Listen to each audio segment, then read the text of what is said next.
So guys, so today I'm here to talk about basically to question the government onto the three fronts, and those three fronts are basically very easy to be mentioned here because it is all known to you common people. Do you know what happened at Galwan Valley? You are very well aware. We have lost our 20 brave soldiers. They were on the duty, but our government, our beloved Prime Minister, denies this fact. Dear friends, this is for the first time when PMO and PM, the PMO office and the Prime Minister himself has contradicted themselves. So isn't it a question to be asked as to who is lying and who is true? Second question, why to ban 59 applications that were of Chinese origin? You have answer because you will say कि वो China का application था. Yes indeed China का application था. हमें Chinese application के खिलाफ अपनी आवाज़ बुलंद करनी चाहिए and there is no doubt in it also. But one thing that we are missing कि आखिर हम बंद क्यों करना चाहते हैं.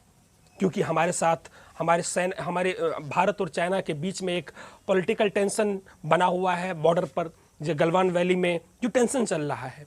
तो यहाँ पे सरकार का दोहरापन नजर आता है. एक तरफ सरकार ये कहती है कि कोई बॉर्डर टेंशन हुआ ही नहीं, कुछ है ही नहीं, रिश्ते चाइना के साथ खराब हो रहे हैं, इसीलिए 59 एप्लीकेशंस शुड बी बैंड.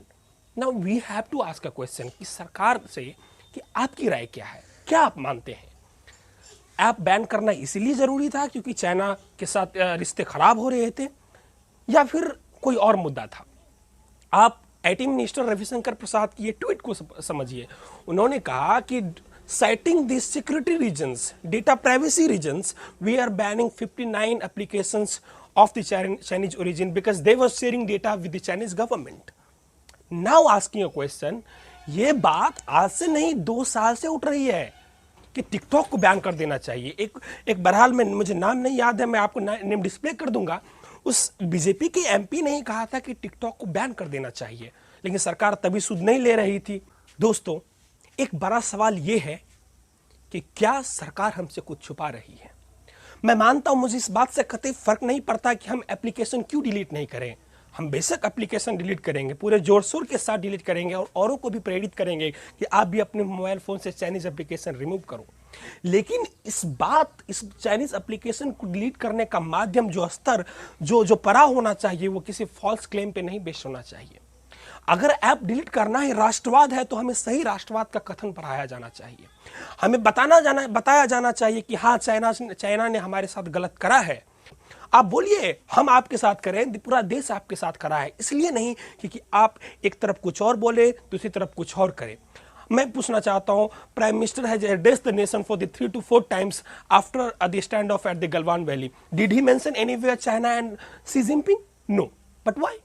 आप पाकिस्तान के नाम में तो बड़ा उछलते कूदते हो. क्यों? क्योंकि पाकिस्तान से आपका राजनीतिक मोटिव सॉल्व होता है, क्योंकि आपको किसी को पाकिस्तान भेजना आसान लगता है. लेकिन चाइना के टर्म में ऐसा क्यों जाता है? प्रधानमंत्री जी, इतना सोचिए कि हर एक दिन चुनाव नहीं होता और हर एक सिचुएशन की राजनीतिक फायदे मायने नहीं उठ सकते हैं. आपको लगता है, और मुझे भी यही लग रहा है, कि आपको इस बात का डर है कि आपके पर्सनल इमेज पे क्या प्रभाव पड़ेगा. क्या आपका पर्सनल इमेज देश के कल्ट से बड़ा हो गया? क्या देश को इतने खराब लाइट में दिखाना आपकी इमेज की बढ़ोतरी करता है? मैं तो आज तक यही सुना था कि nation comes first always and ever, but आपके लिए अपना इमेज देश की इमेज से ज्यादा बड़ा हो गया है. क्यों? मैं ऐसा इसलिए कर रहा हूं क्योंकि we have lost territory not 1 point, not at 2 point, but many points, and the linkage in description of the Quint reply. आप उस रिपोर्ट को देखिए. क्या सरकार इस बात से मुकर रही है? क्या सरकार को लगता है कि अगर हम एक्सेप्ट कर लें कि we have lost territory to the China, this will be somewhat, giving them, putting on them on the other side of the political game? Is it not a political gimmick? आप बताइए. दोस्तों, सवाल आपने करना है. मैं मानता हूं कि सरकार में क्षमता भी है, सरकार कुछ कर सकती है, सरकार चाइना को बेहतर जवाब दे सकती है. हमारी सेना सक्षम है, और सेना की सक्षमता पे किसे सवाल है? आप एक सर्जिकल स्ट्राइक करके इतना जीत का ढिंढोरा पिटवा चुके हो, सेना के क्रेडिट को अपने क्रेडिट में लेने की काम कर चुके हो. अगर हमने भी राजनीतिक आर्मी की ग्लोरिफिकेशंस पे वोट पाना होता तो हमने 65 के बार जीते थे, 71 के बार जीते थे, 47 के बार जीते थे. हमने तो कभी ऐसा नहीं मांगा, क्योंकि हमारे लिए the politicisation of defence forces is blunder. So जरा सोचिए कि आखिर हम किस दिशा में जा रहे हैं। क्या सरकार हमें भटका नहीं रही है?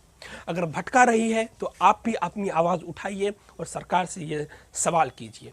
याद रहे, देशभक्ति का सर्टिफिकेट बांटने का अधिकार किसी को भी नहीं है, ना तो मुझे है ना तो आपको है, लेकिन सवाल पूछना आपका भी है, हक है, सवाल पूछना मेरा भी हक है। आप भी सवाल पूछिए, हम भी सवाल पूछिए। थैंक यू, जय हिंद। अच्छा सुनो, सब्सक्राइब करते वक्त ना घंटी बजा देना, ताकि जब मैं ऑनलाइन आऊँ तो तुम्हारे फोन की भी घंटी बजे।